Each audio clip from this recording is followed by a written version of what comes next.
Hey guys, welcome back to today's video. Today is Thursday, December 31st, 2020, and we are so close to the new year. In just around 2 hours on the East Coast, we will enter into 2021, and here's to hoping that it's a much better year than this year was, but to not really celebrate the year itself, but just to be happy about its conclusion, we're going to go through the timeline of the 2020 United States presidential election. There were so many things that happened throughout this year, but since this video is this channel is about elections, I felt as if we could actually talk about the election. And also, there are so many sad events that happened coinciding with the presidential election that I didn't really want to have a more somber tone looking at the results of the 2020 election, looking at the timeline. So we're just going to look at it assuming that the only thing that happened this year was the presidential race, because generally in regular election years, normally the only thing that happens are the presidential election. That's the only thing that the media really covers. But obviously, there are so many things happening right now, continuing to happen into the new year. But like I said, let's hope it gets better.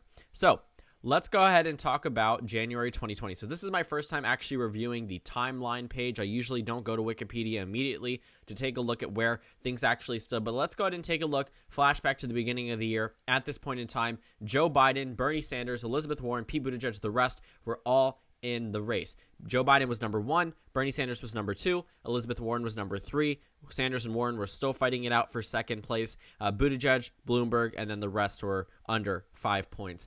So Biden was ahead by 9.2% at this point just a year ago. So times really haven't changed too much, but at this point in time, Bernie Sanders was very much in the race, Elizabeth Warren was very much in the race. We had not seen the Iowa caucus yet, so we had no idea who was going to be the nominee just yet. We had a general idea of who was leading, but there was no conclusive election results that actually told us definitively who was going to be in. So at this point, keep that in mind. We're not talking too much about the presidential race, but looking at this, we're going to speed run this because so many months, so many things to cover. But a number of people start to discuss dropping out of the race. Julian Castro he drops out of the race, one of the first Democrats to do so. Many Democrats actually did so right before the primary season. There's a 7th Democratic debate, so many Democratic debates here, held in Iowa. United States Supreme Court agrees to combine in here Colorado Department of State to resolve the question as to whether states can constitutionally punish faithless electors. It did end up in a way that states could technically have laws that punish faithless electors, but that probably was later on. First COVID case in the United States is confirmed in Washington State. Wow, that sounds very weird. Start of early voting in Michigan. World Health Organization declares COVID-19 outbreak a public health emergency of international concern. Unable to gain traction, Delaney drops out of the race, stating he does not want to take support from other candidates in the upcoming Iowa caucuses. Interesting. Yeah, so that's pretty much it. I guess nothing super significant happened in January. I think this was the period of time struggling financially, forced to attend to the impeachment trial. Yeah, so I guess nothing really happened on the Democratic side. The impeachment trial is something that I guess being discussed at this point. I have a really bad sense of time given how long ago this feels. I mean, when I talk about January, it feels as if it was 3-4 years ago, even though it absolutely wasn't. But it just feels like such strange period of time. And then February is when the actual Iowa caucus hit. So this hit on February 3rd, and this was one of the worst caucuses I have ever seen based off of all of the miscommunication and the results not necessarily adding up all of the time. It was such a weird caucus that we really moved ahead immediately to New Hampshire to discuss New Hampshire's primary results. Iowa obviously went to Donald Trump on the Republican side. It ended up going technically to Pete Buttigieg, but by final choice to Bernie Sanders. So Iowa was just a very weird thing. We can actually go ahead and take a look at it just very briefly because it's such a weird result. So Pete Buttigieg received 21.3% of the first vote. Bernie Sanders received 24.7%. By the way, if you weren't too caught up in the Democratic primary, Joe Biden lost the first 3 primary contests. Joe Biden had the best primary comeback of any presidential election contender in United States history. This was the biggest comeback. It makes Bill Clinton's look like child play. Joe Biden went from a point where actually we have the percentages here right after the Iowa, New Hampshire, Nevada caucus where he went from being above and tied with the no one winning, meaning it went to a contested primary, all the way down to a very low point. Very low point. And then South Carolina and then Super Tuesday hit. skyrocketed. But right before Iowa, Joe Biden was number one. Sorry, I meant to say Bernie Sanders was tied with no one. Joe Biden was number one, dropped after Iowa, dropped after New Hampshire, hit Nevada, which was the lowest point, got second place, narrowly went up, but South Carolina is what saved him. So keep that in mind. Joe Biden was by no means on track to win the primary through the beginning of the primary season. But let's go ahead and look back at February 2020. I believe that I might miss a few things. If I miss anything super important, make sure to comment it down below. It's not as if I don't think it's important. I'm just really trying to get through this and look through it because this is my first time reading it, so I'm not going to be able to read the entire thing. So many things happen. I mean, this is going day by day by day. The Senate ends the impeachment trial of Donald Trump and votes to acquit him. That makes sense. You need 2/3 to actually remove him from office. Nevada Democratic Party scraps the same app that failed in Iowa, so that makes sense. 2020 State of the Union address, Trump's third State of the Union address, second one after the 1999 address by Bill Clinton to be delivered by an impeached president. That's interesting. Walsh drops out of the Republican primary. Okay.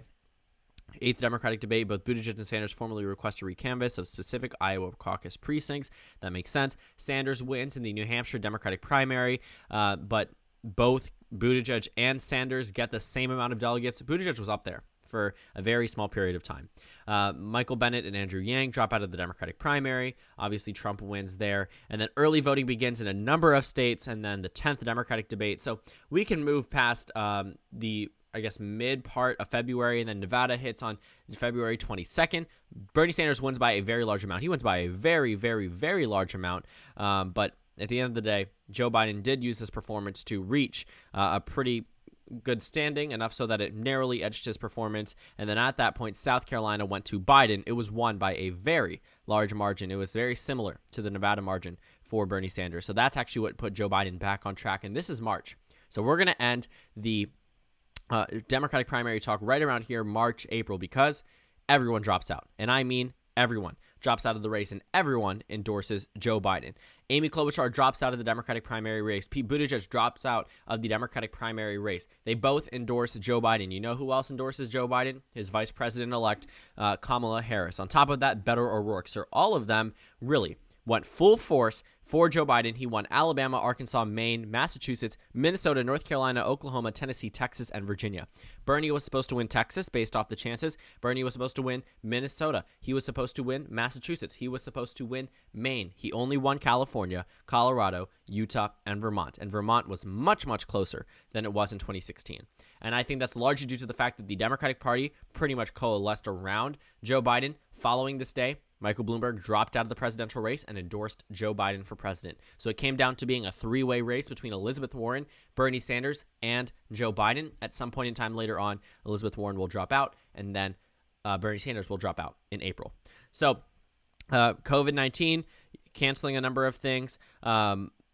Democratic debate announces the 11th Democratic debate on March 15th will be held without an audience. Warren dropped out of the race the day after. She did not endorse anyone.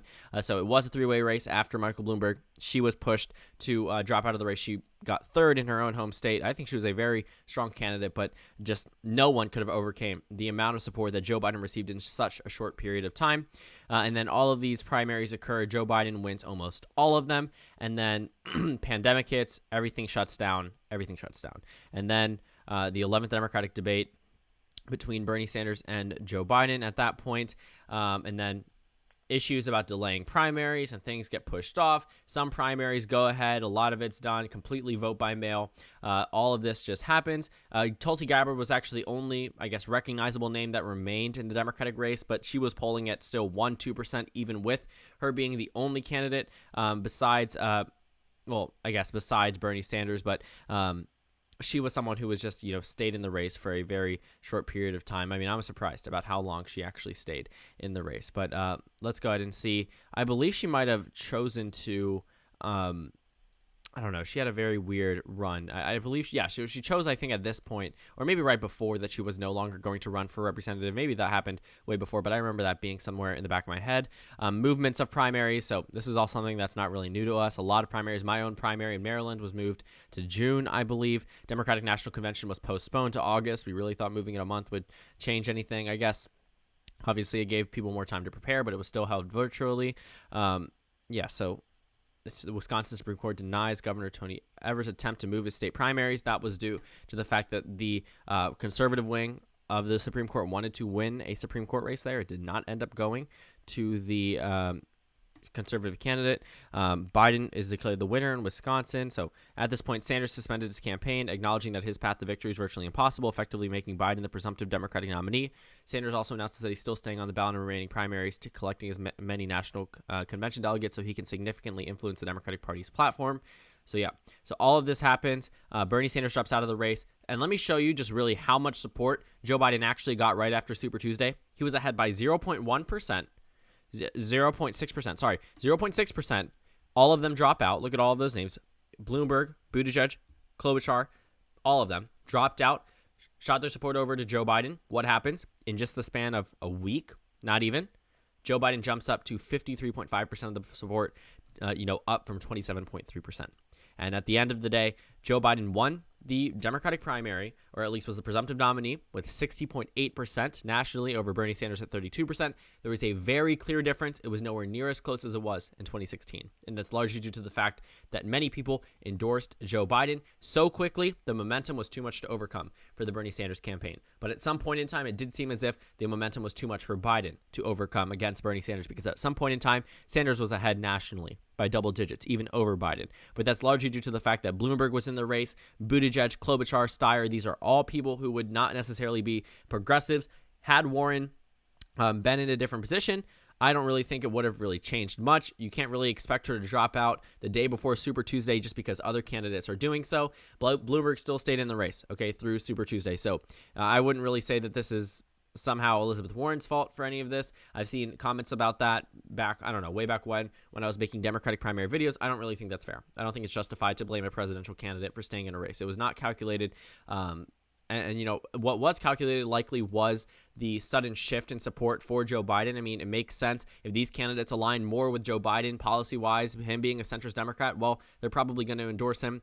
But Bloomberg and Warren were getting roughly the same amount from the same type of voting blocks, whether progressive or centrist/conservative Democrats. So I don't really think it's fair to say that, had Elizabeth Warren dropped out of the race, this person would be president right now. Well, also, had Michael Bloomberg dropped out of the race, it could have had a completely different effect. So obviously many things impact the election. Things have already moved on. No need to relitigate the Democratic primary. So we're going to move past the Democratic primary. We're not going to focus too much on that. We're going to go ahead and talk about May and, June. Around this time period, this is when Donald Trump started experiencing a COVID-19 bump. Actually, that was mid-April. Let's go ahead and see the 2020 national poll. So pretty much around that time period where Trump was receiving a bump, he was able to enjoy a period of time where he was very close with Joe Biden relative to where he stood on Election Day. 3 points is much closer than 8 points, but had the election been held at this 3-point difference, Donald Trump probably would have won the election. But as we reached Election Day, Joe Biden obviously expanded his lead. But let's go ahead and look through May 2020. So Biden wins Kansas Democratic primary. Okay. U.S. District Judge rules New York Democratic primary must proceed on June 23rd. A couple of things that are, movements and DOJ. Things that don't really impact the presidential race too much. Let's see.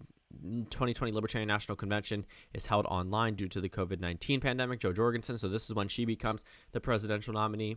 This is when the unfortunate killing of George Floyd occurs on May 25th, 26th. This is when we actually started seeing the protests for George Floyd and for Black Lives Matter around the country. So this was actually a very momentous point in time, and they continued for months.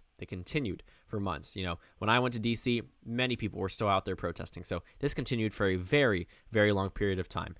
June 2nd, a couple of primaries hit. Nothing really super big happened. Primary-wise, obviously, it's all over. Obviously, Donald Trump was declared the Republican nominee at some point around the middle of early middle of the year.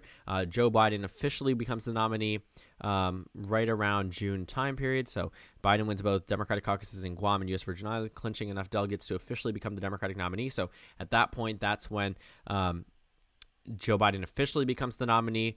Jim Mattis criticizes Donald Trump. So many things are actually happening right now. This is very interesting.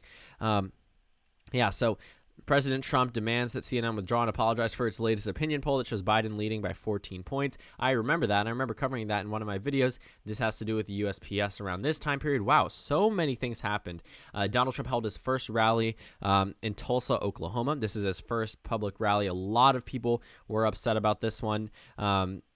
So a whole discussion about TikTok reserving tickets. So many things happened. This was the first public rally since, I believe, March of 2020. And then they continued. But Joe Biden never held a public rally with this many people. And obviously he received some criticism from that on the right, but also he was saying it was in the name of public safety. So Biden rejects Trump's request for a fourth debate, committing to the only 3 scheduled in the fall. I remember covering that as well. The Trump campaign actually asked for upwards of 6 debates.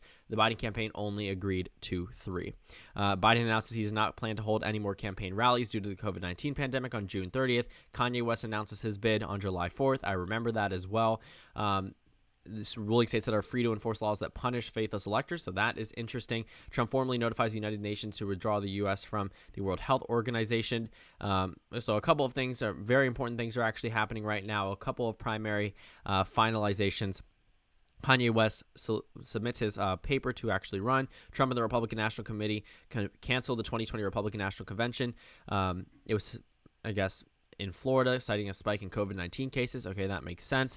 The event scheduled for August 24th, Charlotte, North Carolina, primarily consisting of official convention business, will still go on as planned. Okay, that makes sense. So should the election become contested? Yeah, absolutely was, but mainly by one side. The first presidential debate on September 29th is moved from Notre Dame to Case Western. Okay, that makes sense. Politico publishes a report retracts a report claiming that Biden will announce on August 1st that Kamala Harris will be his vice presidential running mate. So that was an accident. So obviously Kamala Harris was the chosen one, but that was later on. So wow, so many things are happening right now. Mail-in, Trump suggests delaying the election on grounds of reliability problems with postal voting. So many things are happening right now. So August hits. So this is actually the time period where Biden is choosing Kamala Harris as his running mate. He pushes it out until the week of August 10th. The Republican National Committee announces the Republican convention will be closed to the press. Okay. A number of things happen. Delegates to the 2020 National Convention conduct their official convention business virtually. Wow, so many things are happening, all crunched up. I didn't even realize. I mean, when you cover a video day by day by day, you wouldn't think that so many things are happening because you're just getting it out there, one at a certain period of time, but adding it all up, there's a lot of things happening. So we can skip through this. Joe Biden chooses Kamala Harris, and then the first night and the future nights of the Democratic National Convention. We watched that. We watched the Republican Convention. I'm not going to focus too much on it. There were certain things that happened, but nothing that really were super, super important. I think the only thing that really I took away from the DNC that was super important was that it was a time period where they tried to rebrand Joe Biden and the people that were running with him. And I think that's something that worked well, but also we can move past that. We don't need to talk about that too much. So let's go ahead and see. There were still protests going on, a number of things happening. Biden's lead to Trump has just decreased to within the margin of error following the Republican National Convention. Let's see when that was. So right around this time period. Well, I guess it did narrow up. I guess, there wasn't really a convention bump. I guess that was one poll. That's why they pointed out. But let's go ahead and see. So September, a number of things indicating no convention bump in the CNN poll. A number of things that happened. A lot of things discussing protests. A lot of things discussing Black Lives Matter. Let's go ahead and see. There were things that were brought up against President Trump, discussing him. I guess all of this is just normal type of rulings, normal type of campaign things. COVID-19 obviously impacting a lot of these campaign tactics. Let's go ahead and see if anything super, super important happens. So September 18th, Supreme Court Justice Ruth Bader Ginsburg dies. Senate Majority Leader Mitch McConnell states that he intends to fill the vacancy as soon as possible. Biden and other Democrats calling them to leave the seat open until after Inauguration Day. Trump, I guess, announces later on that he has chosen Amy Coney Barrett to be the next Supreme Court Justice. The United States Senate ends up confirming that shortly after. It was very, very quick. September 26th was when President Trump decided to choose Amy Coney Barrett to succeed Ginsburg on the Supreme Court. At least 8 attendees at the nomination ceremony. President Trump gets COVID-19 sometime around here, I believe. They said that it probably was this over here, this quote-unquote super spreader event at the White House. I might have missed it. I don't exactly remember when the COVID-19 happened for President Trump right here. October 1st through 2nd, Trump and the First Lady, Melania, test positive for COVID-19, publicly revealing the diagnosis after midnight, October 2nd. I thought it was a joke when I saw it on Twitter, but obviously not. Wow, so many things are happening. So much about, obviously COVID-19, but I didn't really realize how many things had actually happened in terms of how COVID-19 impacted plenty of people. So I guess the second debate was canceled, and then we have, let's go ahead and see if we have some of the other, the debate commission decides to cancel the second debate since Trump is unwilling to participate virtually. Third debate will go forward as originally scheduled on October 22nd. So moving ahead to October 22nd, that's when the final debate is held. That one actually went pretty smoothly for both campaigns. Both of them had a better performance. Obama starts rallying for Biden. Obviously, they start focusing on swing states. It's just all states at this point, focusing heavily on them. Nothing super groundbreaking right before the election. Senate votes to confirm Barrett's nomination to the Supreme Court. Okay, that makes sense. That was obviously right before the election, but I don't think that's what broke the Trump campaign in terms of him losing. So let's go ahead and see. This is just the timeline of all the candidates that ran, but right there, October 31st, that was right before the election. And of course, we all know how the election ends. So I know that was a very brief covering of the 2020 United States presidential election. We talked about the Democratic primary. Then we moved into what was actually a very boring election season. The only time it really got closer was on election day. So a lot of things did happen, but also we didn't really see a flux in the polls one way or another.